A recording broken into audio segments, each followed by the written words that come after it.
If you like to hear the puppeteers and play the characters that you cheer, so join us as we go below the frame. On the Season 2 premiere of Below the Frame, I'm talking with the very talented Louise Gold. We talk about The Muppet Show. We talk about Jim. We talk about Frank, Richard, Jerry, Dave, and a lot more. Plus, we'll be getting a Jerry story and song to celebrate our friend Jerry Nelson. So hop to it. It's time to go Below the Frame, Season 2. Go below the frame. Welcome to Below the Frame. We are back. Season 2. Better late than never. I am so glad that you're listening. Of course, if you like this podcast, please go online and rate and review it so we can bring attention to the stories that we are hearing on this little podcast of ours. Well, I mean, it has been quite a year, hasn't it, already? I mean, a seemingly nonstop pandemic that we are still in, and, well, just a crazy time to be alive. And, in fact, it's a crazy time to be a Muppet fan. A lot of new stuff coming out and premiering soon, along with a bunch of other stuff that is on the horizon. And you're saying, Matt, you're being intentionally vague. And to that I say, yes, I am. And that is because I have to be. But trust me, there is always stuff brewing on the Sesame side and on the Disney side of the Muppets. And we can't wait to share all of those things with you. Something else I can't wait to share with you is this week's interview. Louise. What can I say about Louise? I have known her for years, and we have worked together often, but I feel like I've known her my entire life. You know what I mean? And that's because of Louise. She is just such a wonderful beam of light, and she's just so Louise. So you're going to see what I mean here in a second. Enough of my upfront banter. Let's get on with it. Are you ready? I am. Let's do it. Season 2. Let's go Below the Frame with Louise Gold. Don't be nervous. It's going to be fun. I'll put like this really great intro at the beginning of it to introduce you. And then at the end of that, I will say, Louise Gold, welcome to Below the Frame. And then we're off and running. Sound good? Yeah. All right, let's just I love go. it. Let's just do it. Yeah. Oh, yeah. Yeah? Yeah. Yeah. Louise, where did you grow up? I grew up in a place called East Sheen, which is just on the edge of London. It's very nice. East, or is it? It's southwest. Which part? What? It's near Richmond. But it's called East Sheen? Yeah. Oh, yeah. And it's southwest. Yeah, that's weird. East Sheen is southwest, yeah. But that's all right. That's okay. Yeah. But it's near Richmond. Yes. And tell me a little bit about growing up there. What did you do? What did I do? Well, I was always a little bit eccentric. My mother was an actress, and she really loved what she did. She wasn't successful. Nobody knows who she was. She just was, as they call it, a jobbing actress. And she really liked it. And when we were little, she did all kinds of things to make money. She stayed at home being a mum and made doll's house furniture and sold, not Avon, it was called Vander Beauty Counselor, but Avon, all the kind of things that stay-at-home mums do to make a bit of money. And I always wanted to sing and dance. And I never really wanted to be a puppeteer, because I didn't know people did that really for a living. Why? They don't. They don't. Yeah.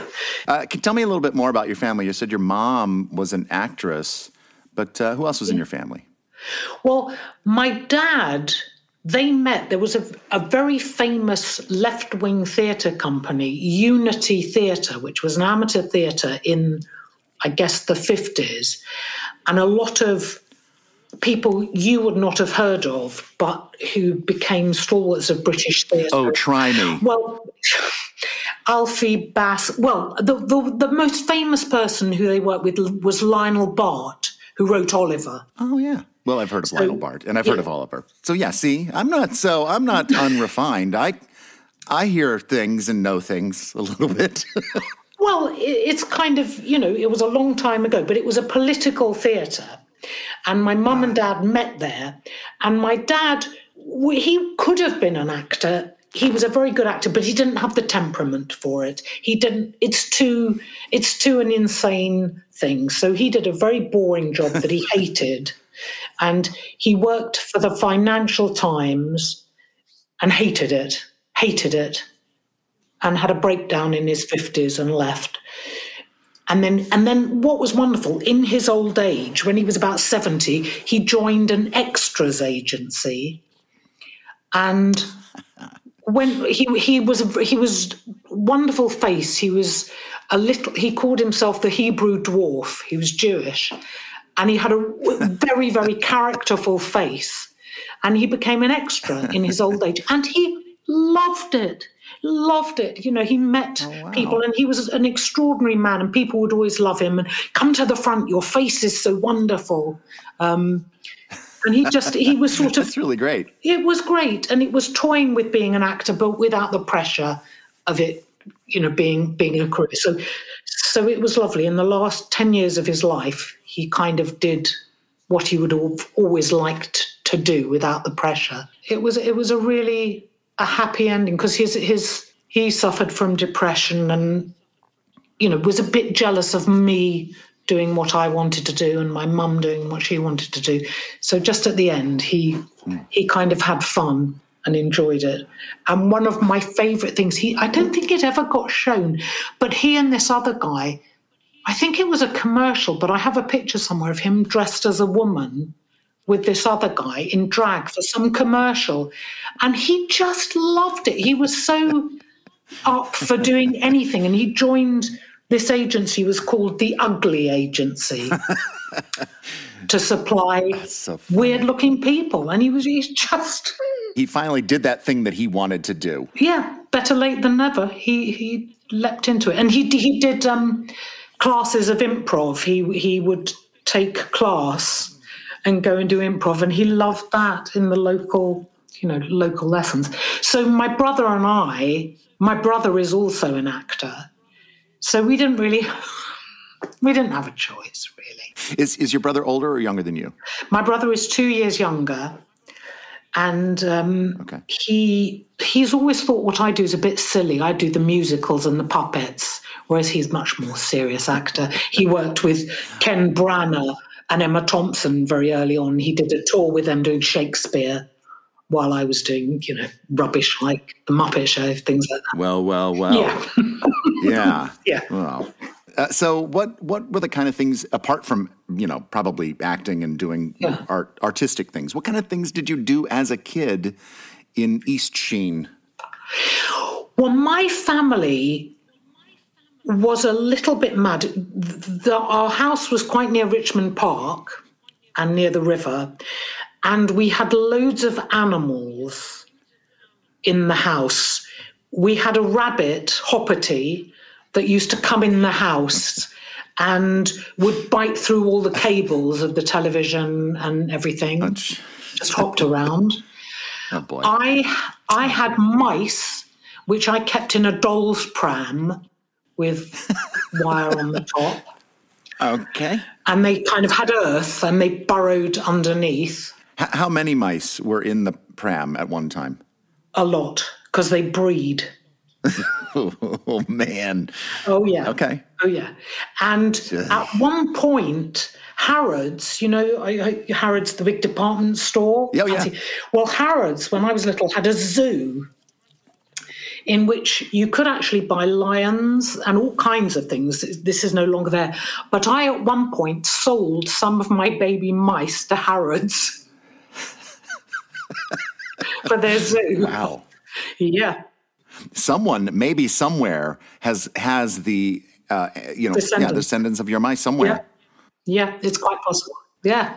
Yeah. Steve Whitmire, we had other animals because we had cats, and Steve Whitmire actually got a kitten from my family, which he called Sheena because it came from East Sheen. Uh-huh. Yeah, so, You had a lot of animals. A lot of animals. Guinea pigs. Guinea pigs? Yeah. Okay, all right. And this was all just welcomed into the house by your parents? They're like, yeah, it's fine. Yeah, and I never realised till much later that I'm actually allergic to cats, and we always had loads of cats. And I didn't realise that I used to spend my entire childhood sneezing, and I didn't know why till much, much later. Yeah, I can relate to that. I mean, I do feel like you just think like that, oh, that's just me. That's just how my life is. I just sneeze all the time. Yeah. When you don't know, that's just what it is. Yeah. So we had loads of animals, and the other thing, my parents, our house was a total chaos, absolute chaos, because we always had artistic presence, sort of making things and kits of, there was something enamel air where you melted glass. I don't think you could buy it now because it'd be too dangerous, but it was a kit you got to make enamel jewelry. But it was all, there was a table in the front room that was just always covered with all our projects, and nothing ever got cleared away. Sounds like a very creative home, though, and just vibrant and lots filled with things to do. It was filled with things to do, and we the neighborhood kids loved it, because I'd always be a bit embarrassed because everyone else's house was all neat and tidy and ours was a mess. But of course the other kids loved it because they come round and, everything was chaos and no one was going, don't put that there, you'll ruin our sofa. It was ruined already because the rabbit had eaten it. And then I was very, very bossy as a kid, and I would put on shows and order everyone around and tell them how to do it. I think I must have been obnoxious. Mm-hmm. And I did make puppet shows. There was a little... I had Pelham puppets. Do you know those? They're the string puppets. Oh, yeah. I had a couple when I was a kid. So I had a gypsy. Yeah. Oh, you did? Yeah. I had a gypsy. I can't remember what else, which were always tangled up, in the mess. The strings were always tangled up. And we made with papier-mâché, with eggs, and you'd stick things on and make hand puppets. This was before the internet. You had to make your own entertainment. And if you were lucky, there might have been an art book that told you how to make something like that. Yeah, I forgot. It would have been a book that you had to read. Yeah. Well, I'm glad that you're remembering them. Well, I'd forgotten because we did. My mum, we made papier-mâché heads for these little puppets. Maybe I am a puppeteer all along. I thought I came to it by accident, but wow. Yeah, but you did it when you were a kid. Yeah. Huh. Yeah. That's a scoop right there. We got a scoop right there. You forgot that you had done this when you were a kid. Yeah, but it was my bossiness doing them in the shed. And there were these cut-out things. Now, what are they called? Cut-out theatres. This is not strictly puppets, but they're on wires, and you cut them out, and they would have like Cinderella, and you cut them out, and they'd come on, and you do that. And I'd charge a penny or something for people to come into the shed and watch the puppet shows. Were those like tabletop, like a proscenium? Yeah.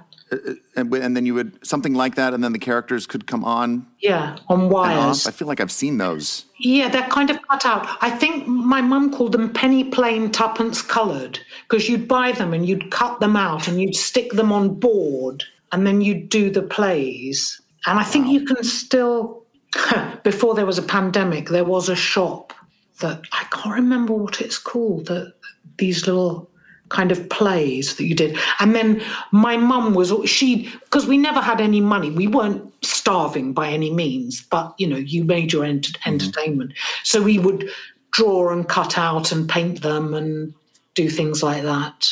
And my mum was always getting us to do things and cut them out and stick them. And in the old days.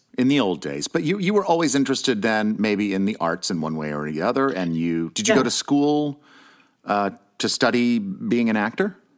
Yeah, when I was little, I read a book called Ballet Shoes, which is about this. It's a very famous kids' book in England. I don't know, but it's about these three girls who one becomes an actress, one becomes a ballet dancer, and I thought it was brilliant. I wanted to be a ballet dancer, and my mother very wisely said, "You are much too tall. You are not going to be a ballet dancer." But she found out about this school called Arts Educational, where you could learn dancing, singing, acting, and do educational work. So you do half the day lessons, half the day. And she sent me there, and I got a grant to go there. I had to do an audition in which I burst into tears, which I've done ever since in auditions. I did... I had to recite a poem. I did The Walrus and the Carpenter and forgot my lines and burst into tears. And they said, she's in. She's in. And the last time I did this, I burst into tears. I auditioned many years later for our open-air theatre for Dame Judi Dench, who was directing the play, and I sang my song and burst into tears. And Judi Dench, who is the most wonderful woman in the world, came out and hugged me and said, "Oh, darling, I know I get so nervous at auditions. Oh, darling, yes, absolutely." And I got the job. But so, always burst into tears. Yeah, she's in. See, that's how it works. You've got a little secret. Yeah. You've got a secret trick that you can just pull out whenever you want. Yeah, absolutely. That's your secret trick. Well, I read an interview with Judy. Judy is the most amazing. She's wonderful, so lovely, such a company member, just as wonderful as you want her to be. She is that wonderful. And I did a show with her at Regent's Park. I'm now skipping on way past to... No, that's fine. We did a show called The Boys from Syracuse, which is a musical of Shakespeare's play about... Oh, God, how awful. But I'm so embarrassed. Anyway, Judi Dench directed it.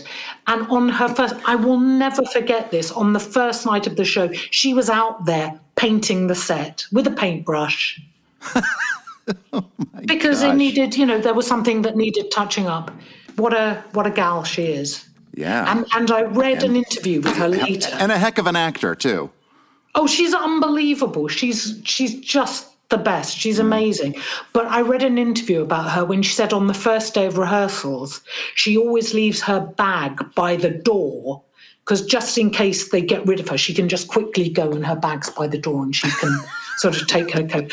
And I thought, it never gets any better. Whoever you are, there's always that thing, it might not work out. This might be it for me. Yeah. Yeah, Boys of Syracuse is it's based on Comedy of Errors. I knew there were twins in the title. I had my crack research team look that up for me. Thank you. And I played the part that Judi Dench had played on stage. I'd seen her do Comedy of Errors on stage and play that part, and she was amazing. But so she directed me. How was it that you got to that point in your career where you're acting with Judi Dench, who's directing you? What was your first significant role as an actor? What was my very, very first? I went to stage school. Back to the beginning, I went to this school, Arts Educational, and the head of the drama department was directing a pantomime in a place called Malvern, and he cast me as the fairy Bobel. And I had to sing ding dong, ding a ling dong, were the steeple bells ever quite so gay? That was my song. And in those days, you had to get an equity card before you could work, but you couldn't get an equity card without getting a job, and then you had to do 40 weeks work before you got a full equity card.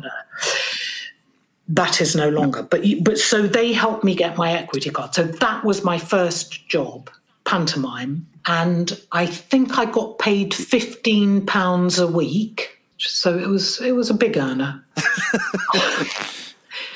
And then I did I was in Joseph and His Amazing Technicolor Dreamcoat, a tour. I was acting ASM, which is stage managing, but also acting in a show. And again, I don't think that's something that happens anymore. People now, you're stage management or you're an actor. But in those days, you were acting ASM. Yeah. So I did all these kind of bumming around, just jobbing. And I did a show called Land of the Dinosaurs, which was about, it was kind of it was another musical, and it was a ludicrously wonderful, silly show based on all those films where people go on a journey and find the lost Land of the Dinosaurs, Conan Doyle, whatever. Right. And so this was the silly version of that. And it was during that my agent got me the audition for the Muppet Show. So you were, were you a working actor pretty much? And then your agent says, hey, I've got this crazy audition. Yeah.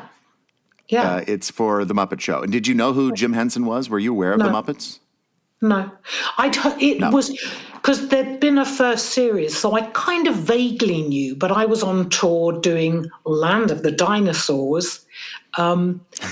This was, please believe me, this was not, I loved it, but this was not a huge hit show. This was, touring around the provinces. And so I didn't really know what the Muppet Show was. And I got the audition because I was tall. They were looking for someone tall. And I went to this audition not really knowing who I was meeting. In a way, great, because if I'd known, I would have been overwhelmed by the whole thing. I wasn't. They were just some really nice people. And what did they do with that audition? Did they teach you? Did they say, here, put this puppet on your hand? Yes, that's exactly what they did. Follow along. How did that audition work? Well, I went in and there was Jim, They were sitting at a desk. Really? I know. There was Jim. Yeah. As I remember, Jim and Frank, probably Richard, I can't remember. I know Jim was there. And they said, put this puppet on and count 1, 2, 3. Can you do that? Did I have to do more of that audition? I don't know. Do a funny voice, just be a bit silly. Yeah. And then you burst out crying. I burst out crying and I got the job. And it was... And he said, you're in. Well, what was amazing, and I have told this story before, I was doing Land of the Dinosaurs, and my agent said, you've got an audition for this show, Muppet Show, on Saturday. And I said, I can't go. I have a matinee. I can't go. And she said, you have to go. I said, I can't go. There are no understudies in this show. I cannot not do the show. Now, this show was directed by a rather mad person called Ken Hill, who had worked with another mad person called Joan Littlewood, who is a legendary British theatre director. She produced Oh, What a Lovely War. She's legendary in British theatre. And my agent said, you have to ask. I said, how can I ask? I said, look, my agent has said I have to ask. I've got to have the show. I know I can't. I know I can't. Brilliant. We'll make it up without you. The girl playing your sister will take your... Excellent. What a great thing. We'll find a way. Go, do it. Yeah, that's it. That is crazy. The miracles of fate that made that possible. It wasn't possible. I didn't have an understudy. And his thing was brilliant. We'll invent the show without you. But how lucky for that to happen. It's a miracle because it totally changed my life. I'm talking to you now, how many years later? Because of Ken Hill being mad and saying, yes. Go ahead. We'll do the matinee show. Yeah, go. We'll do something. And I was 20, when that happened. And this was for series 2 of the Muppet Show. Yeah. Right? Yeah. And I said, I've never done this before. So what was your process then? Was it, you count to 10. Did they say, you're in? And then if that was the case, then what was your first day on the Muppet Show like? Well, what happened, I remember, it's weird, isn't it? Because it is a very long time ago. But I remember the other thing that happened was I went to a fete or somewhere with my mum, and over the loudspeakers came a message, Louise Gold, call your agent. As I'm walking round. And my dad had got the message, and this was the days before mobile phones, before pagers. Right. You had to find a phone box. But this was, over the loudspeakers, call your agent. What? Oh, my God, this is exciting. And I'd got a recall. And what happened was they chose 3 actresses, tall actresses, and each one came in for one show and worked on a show. And it was a kind of tryout. And I was the mad one. Well, why? For some reason, Well, you know what it's like. It's so intense, so close.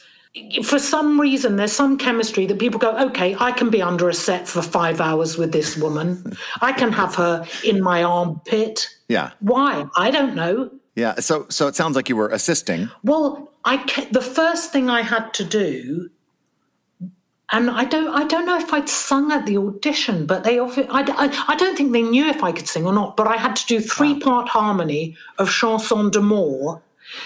And I remember rehearsing this and being in tears, thinking, I can't do this. This is a nightmare. I can't learn the harmony. I've got to do it tomorrow. And going in and then doing it at the voice recorder with Jim and them going, none of us could do that. Wow, that's amazing. And then they worked the puppets. You know, I didn't operate the puppets. So first of all, I was doing background chickens and doing a lot of singing and, you know, being in a hole in the ground with your arm fixed. So there was very little that could go wrong and just learning slowly how to do it. And all the time thinking, this is too difficult. I can't do this. It's so hard. But did you enjoy it? I loved it. I thought it was amazing. And Richard Hunt took me under his wing because I'm kind of there and I don't know how to do this, you know, just work with a monitor. I don't know what I'm doing.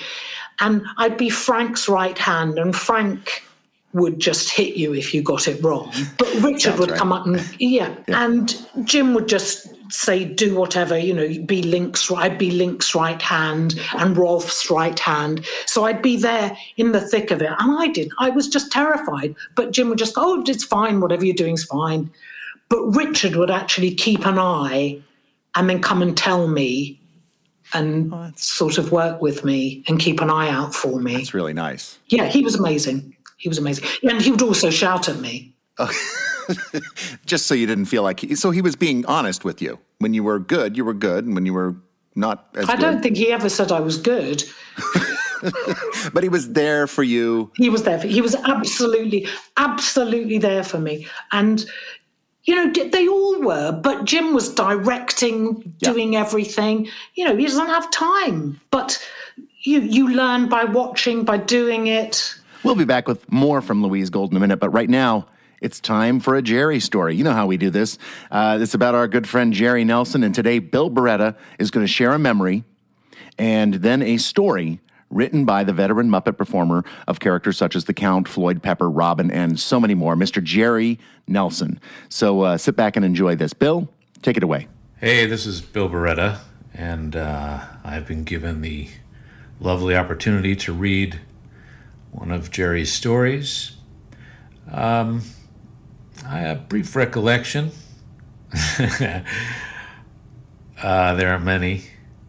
But I can think of one that I kind of remember, but I really don't.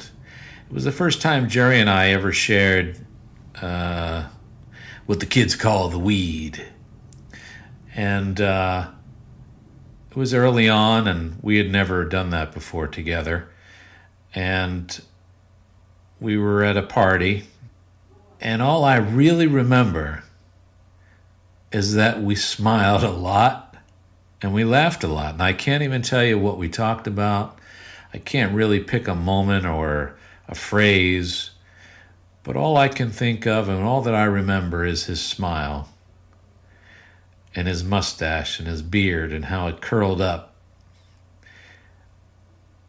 That's what I remember, is the feeling, not the words. 1959. Dude Wrangler, or How I Lied and Got a Job at Twin Pines in the Poconos. The summer of 1959 saw me running out of unemployment and wasting my time hanging out in Midtown with Von Meter.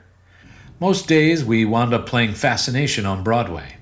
If you won, they paid off in prizes, one being subway tokens, which we knew the subway people would not redeem them, but a little cigar shop around the corner on 47th Street would.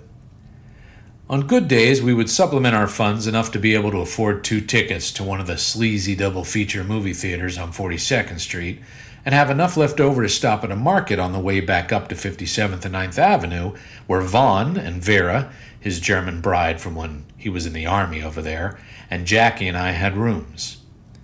The place was a railroad flat. Vaughn and Vera had the large front room, on the left a bathroom shared by all. Another room across from the bath, then came my room.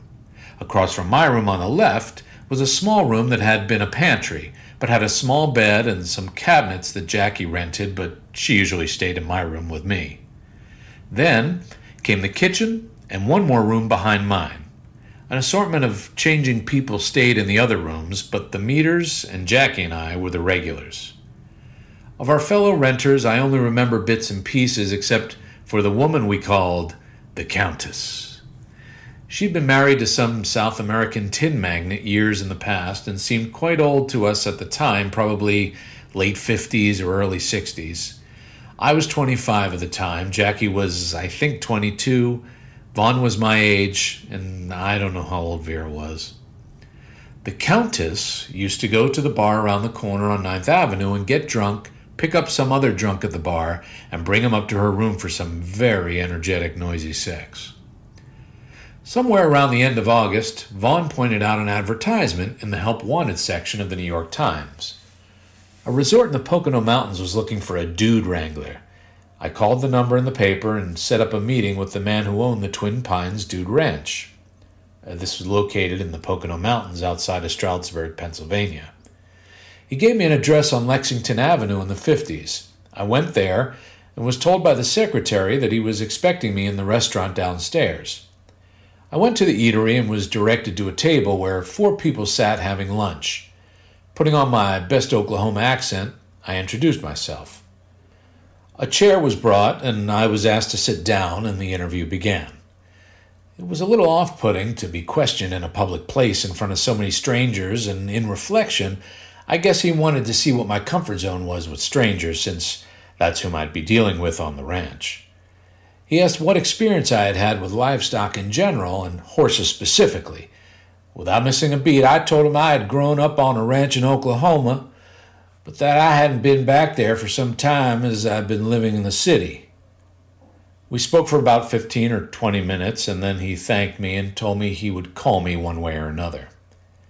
The next day he called and informed me that if I still wanted the job, it was mine.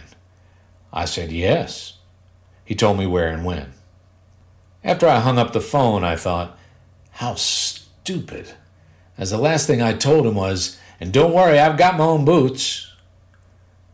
Maybe he just thought I had a sardonic wit, but the truly funny part was I did not have my own boots. I had to borrow Vaughn's. Vaughn used to go to the old Madison Square Garden on 8th Avenue and 49th Street when the rodeo was in town and limp around outside as if he had sustained an injury from riding in some event. And that was the even funnier thing about those self-same boots. Yee-haw! I love you, Jerry. Always have, always will. Thanks, Bill. Coming up later, we're going to hear a song from the late, great Jerry Nelson. But now, back to the show. 1, 2, 3, 4. Go, go, go, go, below the frame. We're back with Louise Gold. So eventually you got Annie Sue, right? Yeah. So tell me a little bit about that. Annie Sue, she's a female pig. She's not unlike another female pig that happened to be on the Muppet Show. She's very much more talented, a lot younger, a lot more beautiful. Right. Innocent, sweet. Well, as I've gone back to it, you don't kind of know it at the time, but all the puppets are fragments of our souls. All the characters are us. Yeah. And of course, Annie Sue was young, enthusiastic, thought she could do anything, arrogant in the way that you are when you're 20 and you think you're really fantastic and you haven't learned yet that you can't do anything. So, that was me. And I'm thinking, how did they think up this character? Wow, where did they get this idea? This works well for me. Yeah. Wow, yeah. That's cool. That's great. Do you remember, what was your favorite thing to do with Annie Sue on the Muppet Show? Oh, well, I loved when she went out with Roger Moore, because I did get a bunch of flowers, and I think from the writers, to say thank you for my sterling work with Roger Moore, because she went out with him. I loved it all. And, although Annie Sue was my main character, I did a lot of the UK spots. Yes. Which were called the 2-minute spots, which were never shown in America. Right. Because they had more commercials. So there were loads of one-off songs that I got to do. And were those like British music hall songs? Is that what those were? A lot of them were. Yeah, we did all kinds. The famous, Miss Piggy waiting at the church pregnant. Uh-huh. Now, I don't know whether that would be done now. I don't know. There was a lot of stuff, like the baby band. Have they been retired now? No, we did them in Muppets Most Wanted. And, and there's something... Yes, of course they were. Yeah. There's a really funny bit on Muppets Now with Seth Rogen and a couple of babies. And they're picking up like poison, and they're picking up nails and wires. Wow. It's ridiculous. And is Bobby Benson there? He's not there in that, but... I think he's still around. I think just without the cigarette. Without the cigarette, yeah. All these things, that you think times have changed. And also because it was made in Britain and the UK spot, I think there were things that maybe slipped in that if it had been made in America, maybe would not. I don't know. Not have been appropriate. Yeah, maybe. Or yeah. So you worked on this show, The Muppet Show, at the height of their popularity. I don't think they've ever been more popular than they were during this time in the 70s. And although we all know that you're a legend in this field, you are, yes. Does that legend usually means very old, doesn't it? No, not at all. Okay. In your case, it does, but not. No, I'm kidding. No, you're a legend in this field, but you got to work with other legends in this field, other Muppet performers. So, what I'd like to do now is I just want to, if you could tell me a little something about each of those performers, maybe a memory of them, or something about the way you interacted with them. So, I'll start with Jim. Oh, I'll cry if I talk. I loved, Jim. The thing that I learnt, this was one of my first jobs. I'd done a tatting around in theatre. But the lesson I learnt was you can work, Jim worked harder than anybody else. His puppets were always heavier than anybody else's. He'd be in the pit in the most uncomfortable position for longer than anybody else. Then in his lunch break, he'd go to a production meeting. Then he'd be working on the next film. He never stopped. And he did it with such joy. And he loved the talent he was surrounded with. He just loved it. And you always felt anytime you didn't get something, he would be going, no, that's not it, because he knew you could do it better. It was never like, why are you doing like that? You're rubbish. It was, I know you're brilliant. I only have brilliant people working with me, and I want you to do it better. And you all strived to do that. Yeah, you wanted to please. I mean, I wanted to please Daddy because he was... Yeah, of course. He was. I wanted to make him happy. I wanted to do it right, desperately. And just my memories of him laughing at what Frank was doing and loving, just on the floor laughing at Frank doing stupid things. Well, speaking of Frank, what about a thought about memory or something about Frank? My favourite memory is when we were doing a Pigs in Space thing with the space rocket and it caught fire. And everyone just stood around watching this thing catch fire, and Frank went and got a fire extinguisher and put it out. It's just like everyone's just standing, go, oh, it's caught fire. Oh. Well, Frank is a genius. Working with Frank, he's demanding. He's not difficult, but he knows what he wants. He's very, very single-minded when he works. He's hard-working. He's a genius. And again, watching him and Jim work together, just...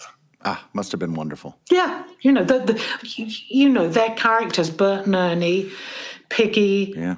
and Kermit and Fozzie, the relationships, the love. A lot of those characters. I mean, it really is about the character relationships. It's about that more than anything else. Yeah, and the love of and I always say, the relationship of the puppeteers, they drove each other mad. Oh my God. But they loved each other. This wonderful dysfunctional family. Well, speaking of dysfunctional, let's talk about Dave. I'm kidding. No. Well, the irony with Dave, I think Dave thought I was very obnoxious when we worked together, first of all. I thought he didn't quite know how, because Dave comes from such a different background, sort of engineering and not performing initially. Right. And I think he found me really obnoxious. And I think he will be open about that, and didn't really know how to take me at all. And now I love him. We have become such dear friends over the years. And I love, love, love him. But that's taken from a different place, because when, Jim, the Muppet Show, Richard and Jerry were kind of pals, the rather naughty, they were off. Then Dave and Frank had their relationship. Jim was doing his thing. And I kind of went with Richard and Jerry's team. And they looked after me. And so Dave at the time was a little bit more distant. Yeah. Well, tell me about Richard and Jerry then. Well, they always welcome. I mean, everyone did. Everyone. It was. I feel. It was weird coming in, because I wasn't that much younger, but I was a bit younger than everyone, and I was the only English person, and I was the only woman, and all those things. But Richard dragged me along to everything and involved me in everything, as did Jerry. They were, and I loved, working with Jerry and singing with Jerry. Some of my most happy memories are doing songs with Jerry. Would you record those in the booth together across from each other? Yeah, usually. That's so great. Yeah, and we had the orchestra. Oh, my God, those days we would do things. It was the Jack Parnell Orchestra. So we're working with all these unbelievable musicians, and sometimes we'd be singing live, or they'd record a track, and then we get to do it afterwards. You do it with computers now, but to do it with a full orchestra, it was just these amazing, amazing musicians. Just unbelievable. Phenomenal. Some of those songs that you did with Jerry, just amazing. And you continued to do that when you came over to work on Sesame, didn't you? You did a lot of singing bits with Jerry, which is just fantastic. Yeah. What's a moment from your career on The Muppet Show that will always stay with you? God, there's so many. The thing that I always remember, I remember watching Jim rehearsing Happy Feet in the mirror in the workshop. And that is one of my favourite Muppet Show moments ever, seeing the frog and believing that he has legs, and just going, this frog is dancing. He's really dancing. But I remember Jim rehearsing that in front of the mirror in the workshop, and just seeing him going over and over and over it, and, the hands and everything. Yeah.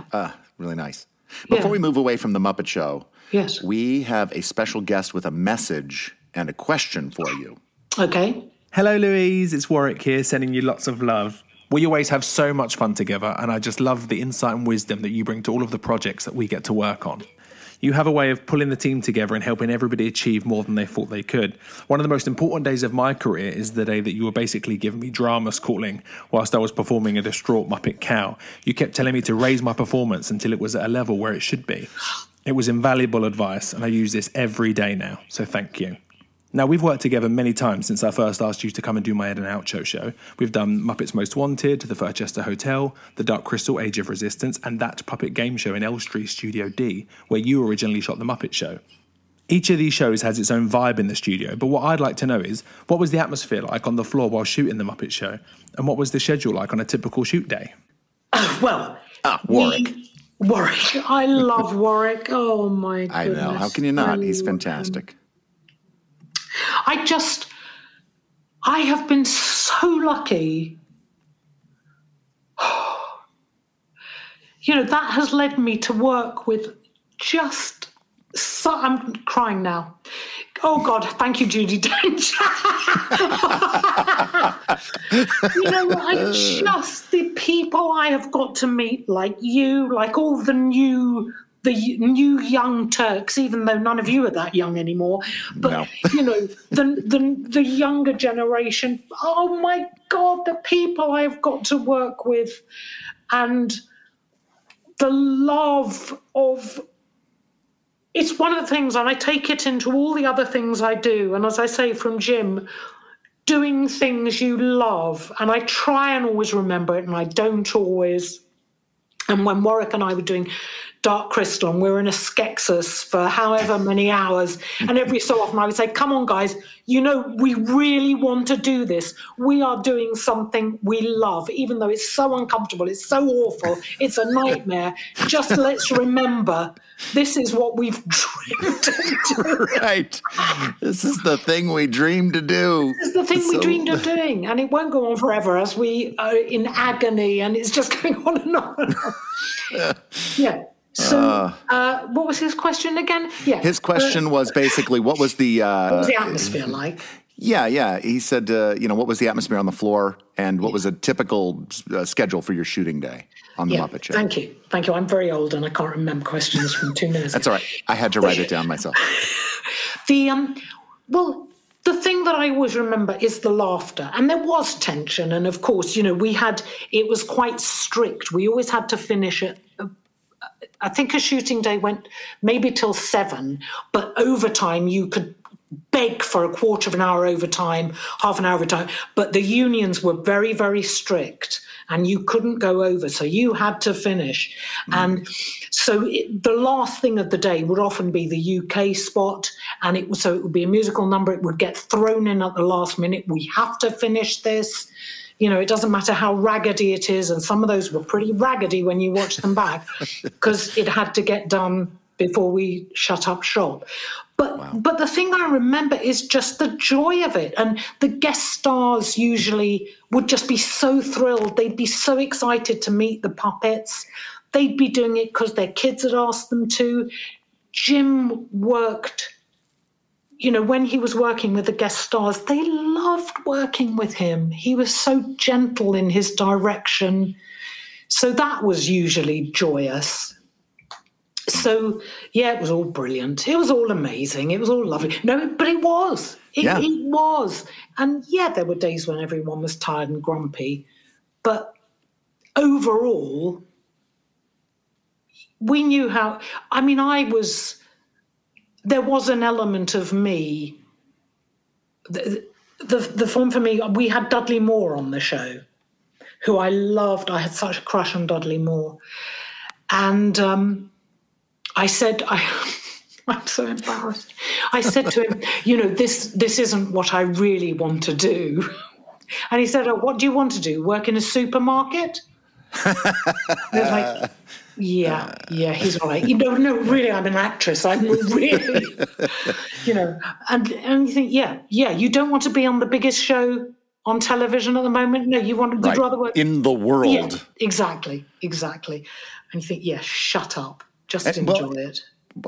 I think we are actors, aren't we? Of course we are. We are, right? It's just the way that we get the message out there is of these pieces of felt and foam and feathers, but we're still actors.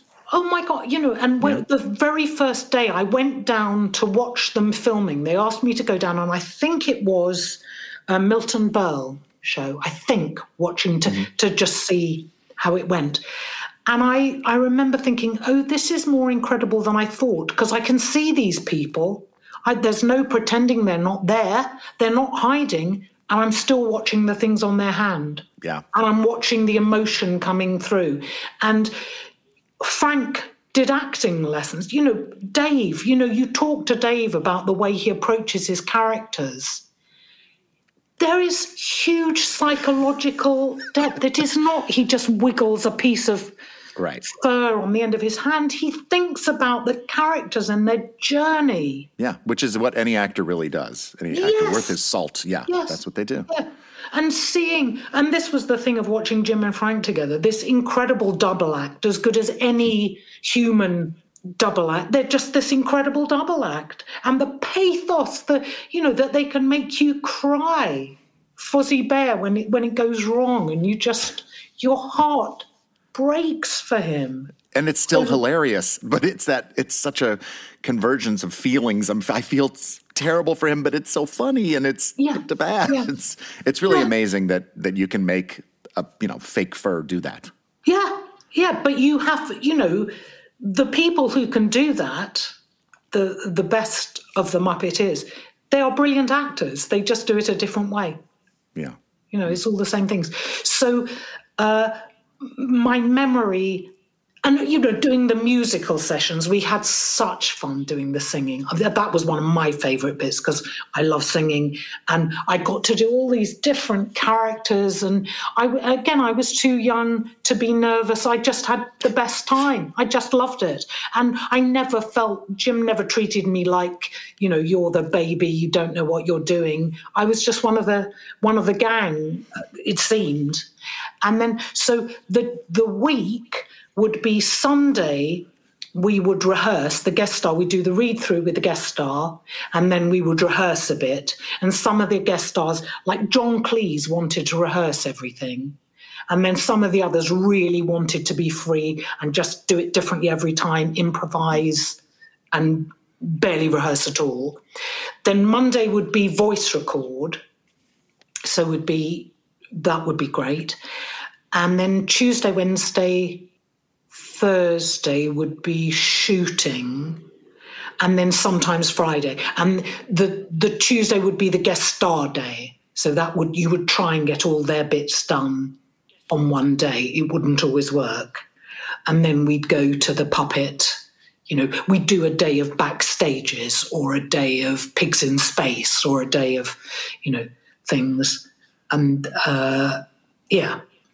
so that was kind of. But you try to shoot out the guest star in one day. Yeah, so they'd do the Sunday read through. They'd come in for the Monday record, and then Tuesday, ideally, they would be out of there. But it didn't always all work out like that.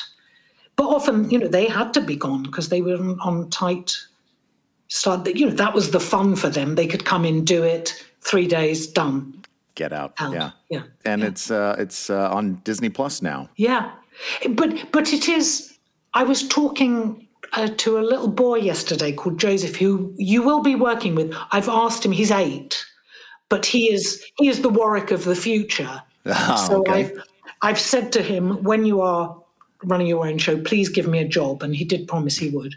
Oh, good. But Thanks, Joseph. I was talking to him because in the Muppet Show, the puppeteering, and I'd be interested to see them because I haven't watched them, but you know, one hand was usually pinned of the puppet, and now you would never do that. I know. Do you ever do that? Yeah, we do. Yeah. I mean, it depends. Very rarely, though. You know, if it's a big group shot, you might do it just because you can have more puppets, or people have 2 on their hands. But yeah, in general, we try not to do that. Yeah, because there weren't enough puppeteers. There just weren't enough puppeteers. Right. And when I look back, you know, you guys now, the skill of you as puppeteers, I think is, I'm going to whisper this, way beyond. It's been taken on another level. The genius of the original Muppet Show performers was their whole talent. You know, they had acting, so much, you know, brilliant. Mm-hmm.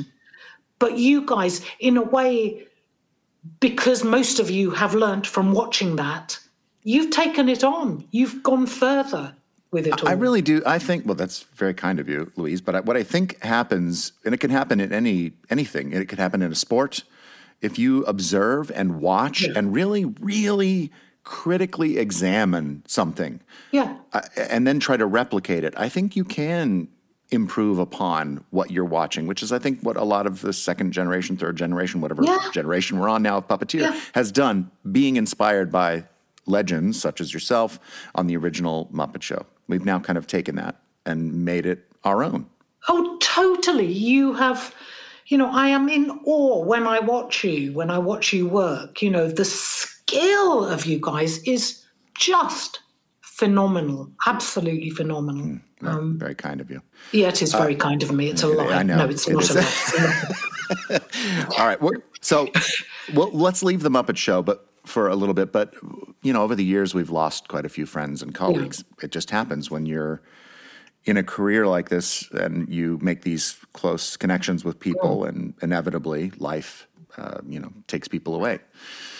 So I would be remiss if I didn't talk about them for a minute. I didn't talk about Jim. Where were you when you heard that he died, and how did you feel? I was in a room doing an improv class somewhere in London, and I think Richard called me. And the shock of it, and I got flown out to New York to be part of the service and to sing at the funeral. And it was I remember a meeting in the church, St. John the Divine, with the puppeteers when we were talking about what we were doing. And it was awful, but it was also, there was a lot of laughter, because there was always laughter in the blackest. It was terrible. It was just devastating. And Jim was so young.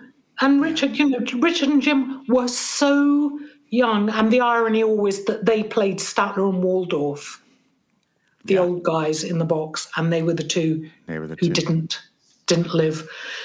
So that, it was just horrific. And also it was a time when, Richard knew he was ill. So he was speaking at Jim's memorial knowing that he was dying.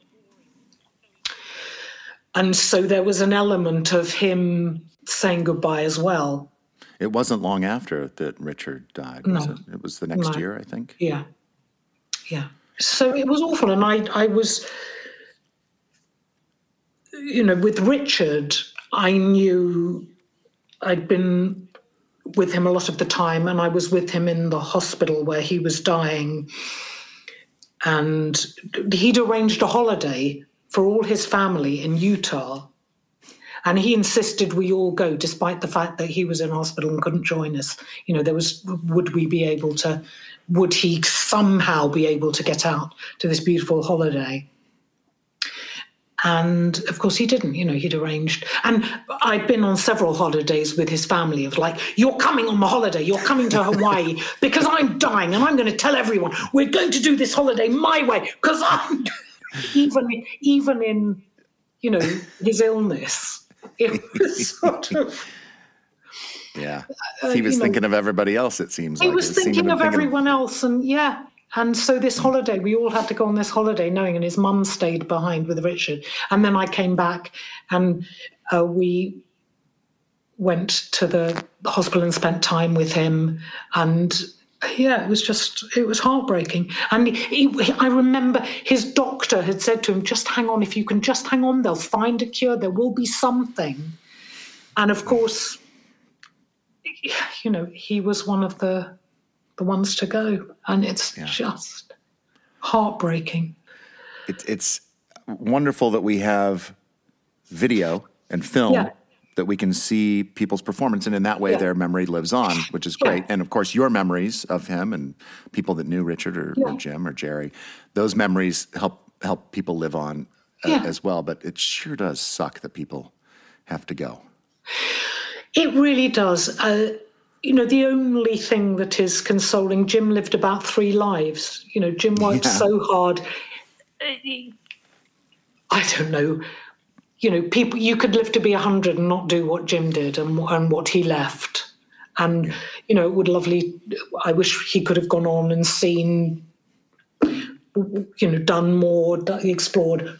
But what he has left, that one should live to be 100 and do what he has left is, and Richard too. Richard. Oh God, he was so young. And Richard would love to have done more acting as a human. He would love to have done all kinds of things. Yeah. He was always talking about projects that he wanted to do with me and with other people. Yeah, I never met Richard, but I've heard things about him, and I wish I had. Yeah. Wish I'd met him. Yeah. Let's just talk just briefly about Jerry. Well, Jerry was your mentor, wasn't he? Yeah, he was, and he was always just so. I mean, he was the coolest guy in the room, always to me. Yeah. You couldn't be as cool as Jerry, no matter how hard you tried. No, he was just the best, and sort of sitting around when he'd play the guitar and sing, and just. Oh yeah, it was amazing. I'm grateful to have been able to work alongside him and get to know him and be close with him. He was a heck of a guy, and I miss him. I know, but at least he got to be a bit older. That's true. And go forward. Yeah, and he kept going. He kept going until the end. He kept doing stuff with the count until the end, which is great. Yeah. We're going to have one more segment with Louise in just a few minutes. But first, it's time for a little music from Jerry Nelson. Jerry was an amazing vocalist, as you all know that, and he was, kind of the go-to guy for songs on the Muppet Show and even on Sesame Street for so many years. And a lot of times he would do other people's music, not just his own. And today, Jerry is going to be singing a song written by Gus Kahn and Isham Jones from way back in 1924. This song was written. At least that's what Wikipedia says. Anyway, here we go. Jerry, take it away. I'll see you in my dreams, hold you in my dreams. Someone took you out of my arms. Still I feel the thrill of your charms. Lips that once were mine, tender eyes that shine.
I see you in my dreams, hold you in my dreams. Someone took you out of my arms. Still I feel the thrill of your charm, your lips that once were mine,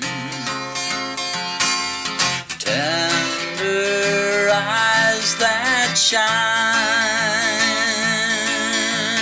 They will light my way tonight. I'll see you in my dreams.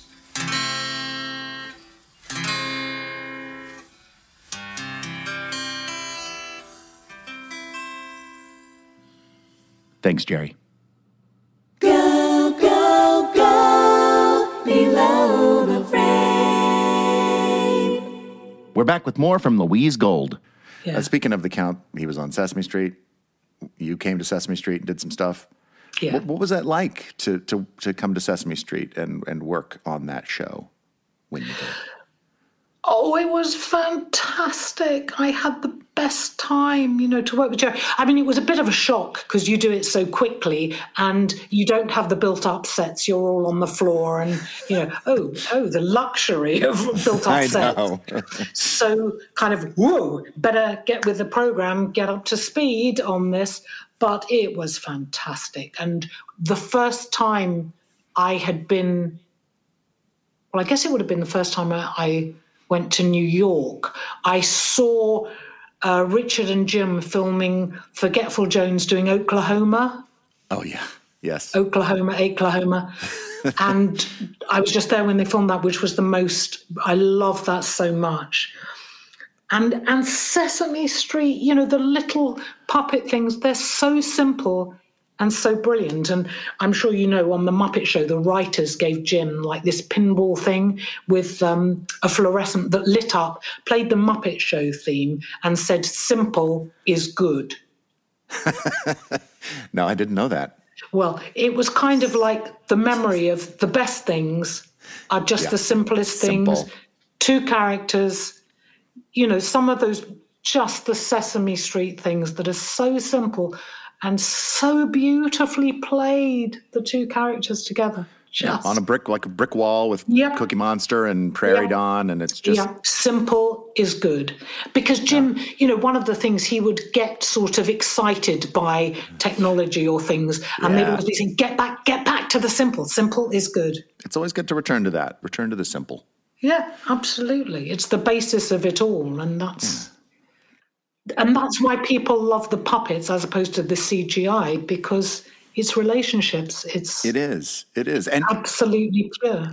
And there's something about it when you see you can actually touch them. They feel tangible. You can tactile. You can hug them. Yeah, which is something that you can't do with a CG character. And you can hit them. You can hit them. They can. You hit them with a bat. And they're fine. Well, that just made me think of Jim. And the thing that I always, because Jim was the most gentle in life. He was so gentle and calm, but his anger came out with the puppets, the insanity of the puppets. And I looked at him and I thought, these are the puppet people. I'm not quite, because my madness is, and Richard as well, Richard was mad in real life. But Jim's kind of, you thought this person underneath is insane. And yet that came out through some of those characters. Yeah, totally. It was the thing that you said earlier about how the characters are kind of part of us. Jerry said that it's little pieces of us that we blow up monster size, and that's how we make those characters. And I think it's true. Yeah. And so you're saying that Jim had a little bit of that in him, that angry, that wild, crazy side, and that came out in those characters. Yeah, I mean, Jim could be wild and crazy in real life as well. He had a wonderful sense of humor and naughty sense of humor. But his characters had the insanity and the freedom.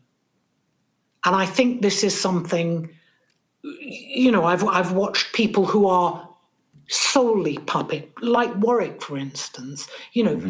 It's channeled through the puppet. Yes. And... some of us who are, because there are a lot of puppet people who are performers, Richard, and both Richard and Jerry came from more the performing kind of side. That's right. And Jerry had done acting and performing and singing. But it's a mental trick to try to figure out how to get it to go through your hand somehow, I think. Yeah.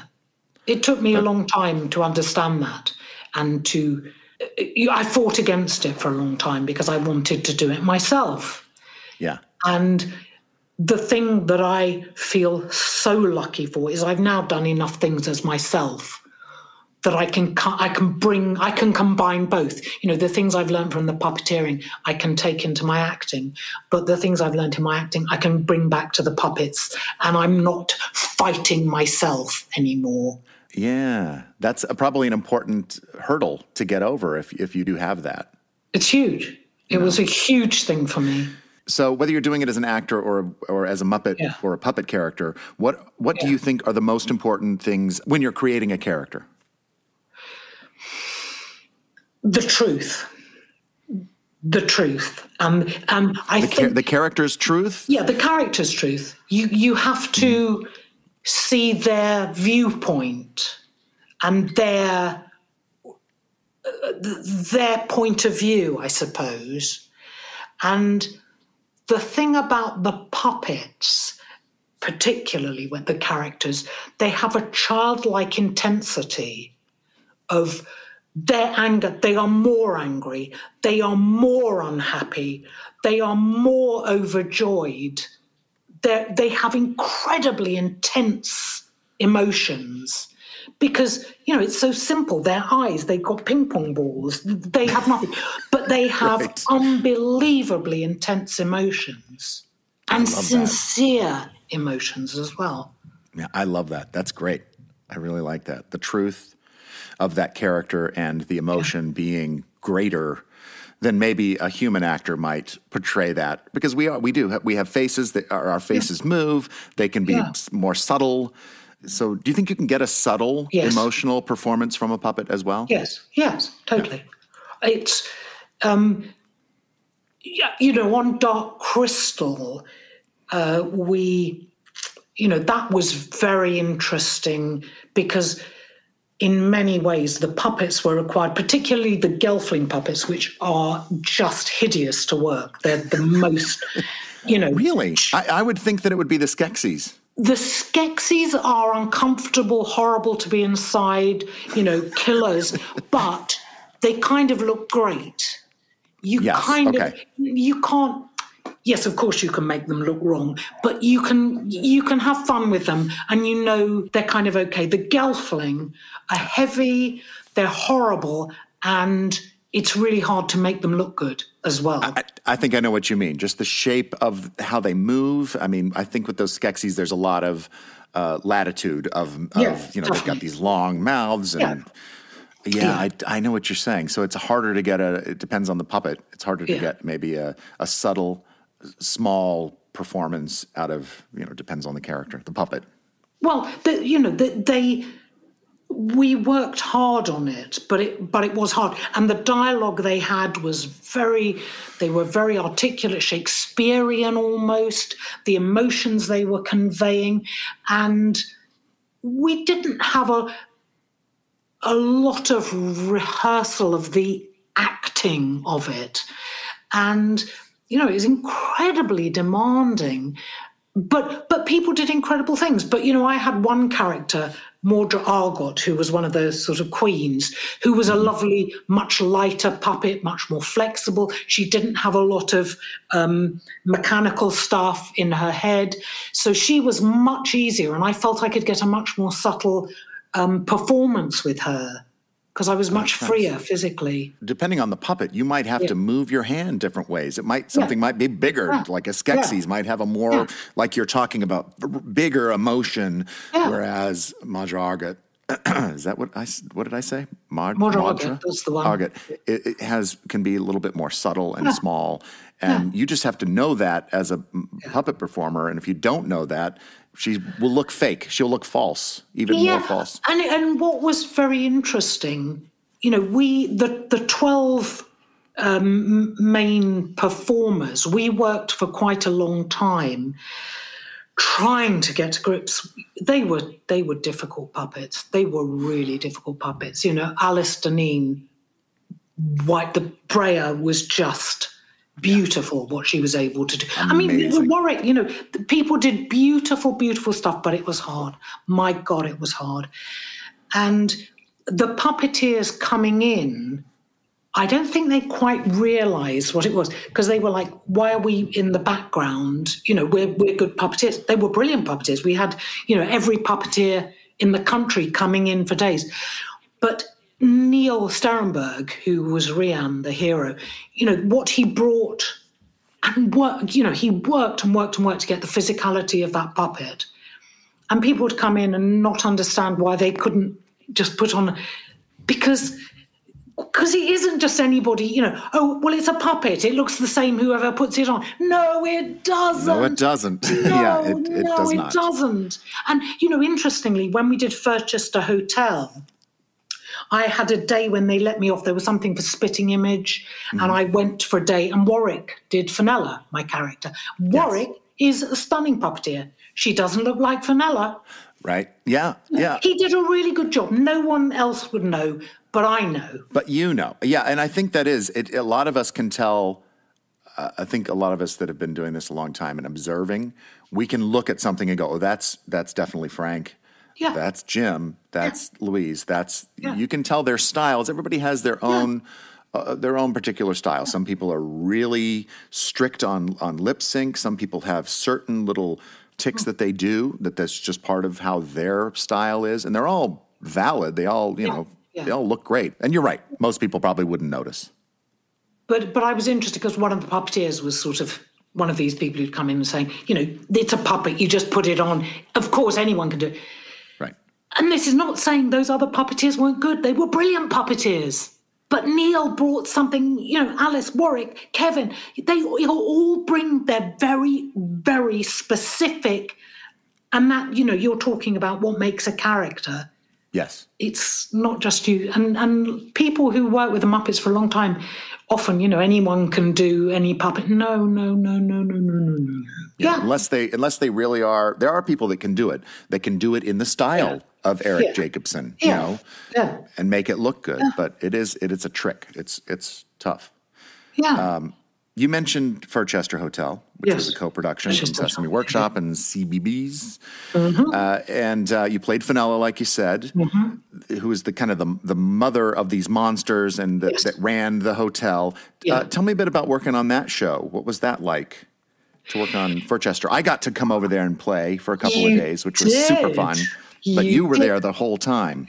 I loved it because it was, oh my goodness, what a luxury. And I really enjoyed, because I did Countess when you were over and a few other characters. Mainly I was Fenella, but I did get to play with other characters.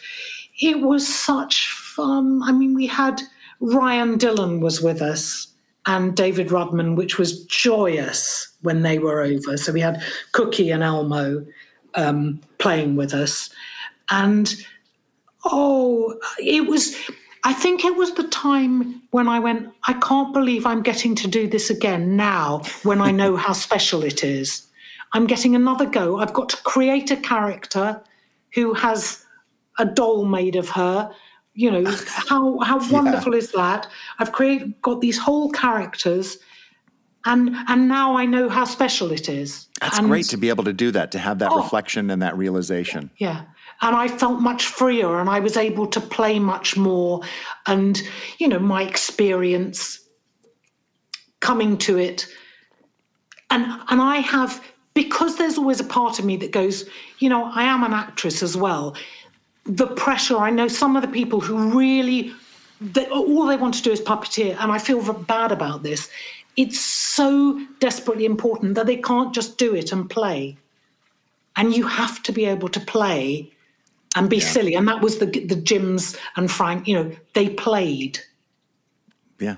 Yeah. But they had to be comfortable first, I guess, to play. But they still had many, many years to get to that point where they could just be comfortable and play. Yeah.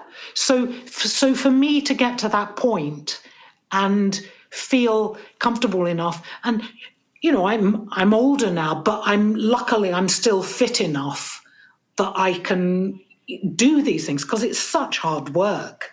And Fenella, she wasn't as big as a Skeksis, but she wasn't a little character. No. She was pretty big, that I can physically do that still. Yeah. Did you feel like it was because you were the one with the biggest resume, really? You were the veteran.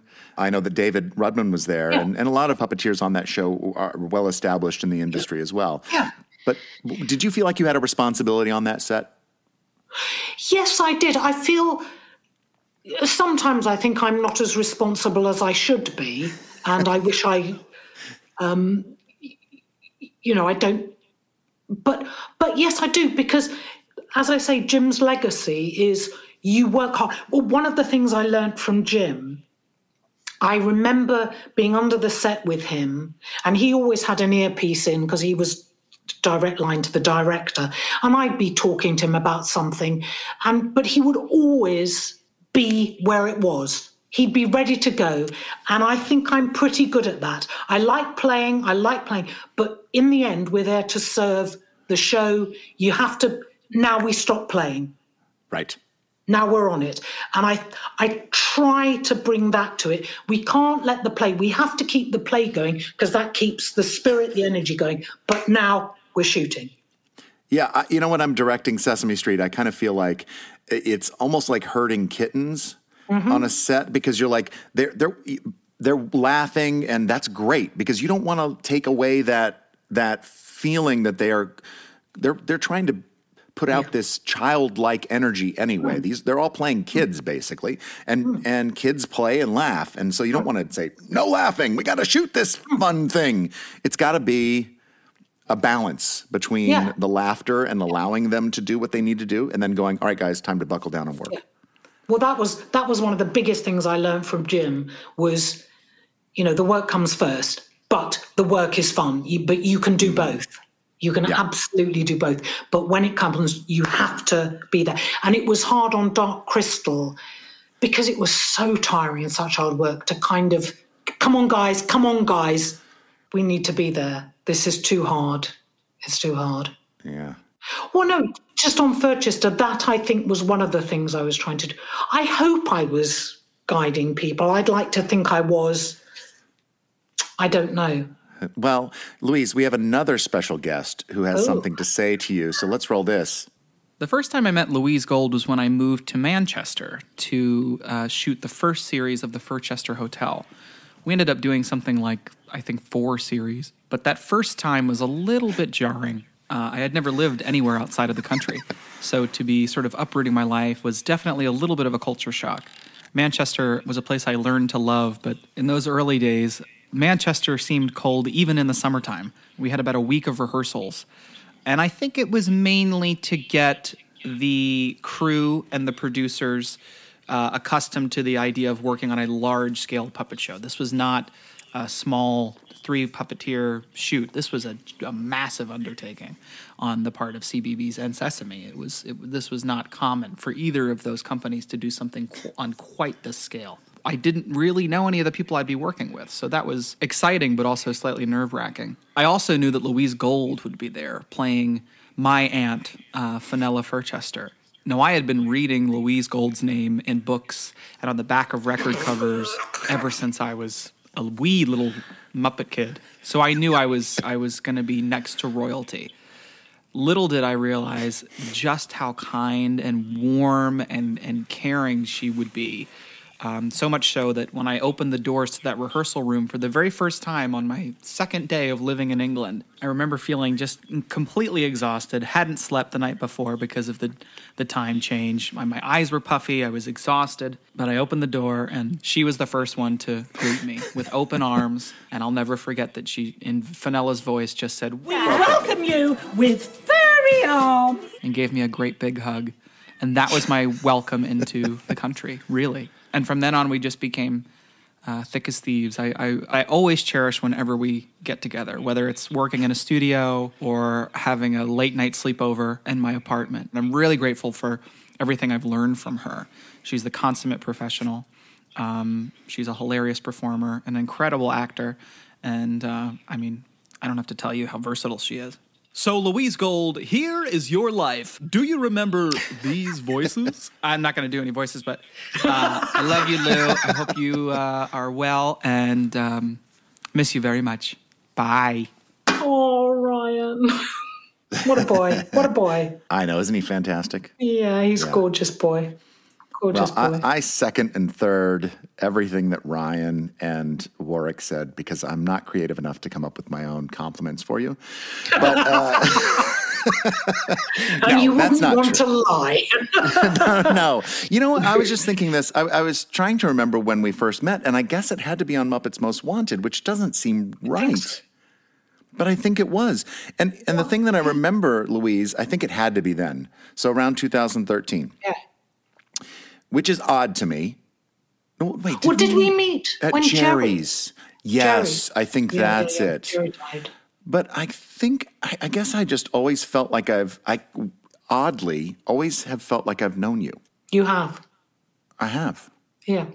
You have. I don't know, but I don't know. I just always feel it just feels very comfortable around you. And when I've come to London, we've gone out to dinner, and with Warwick that time we went to that restaurant. It just felt like I had not missed a minute with you. It just you see somebody, you don't see somebody for a long time, and then you get back in a room with them, and sometimes it's awkward or weird, but it never feels that way with you, Louise.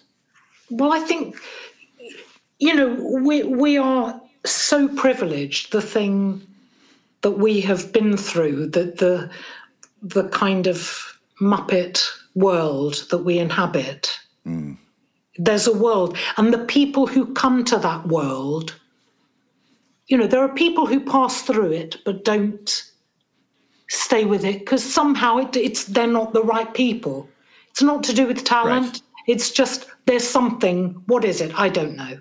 That makes the people the right people. Who knows? I don't know. I don't know, but you're right, and I'm very grateful. I'm grateful to know you. All right, I've got some rapid fire questions for you, Louise. Okay, go. What's the hardest part about being a puppeteer? All of it. Every single the pain. The puppets. Yeah, the hardest thing is the puppets. Everything.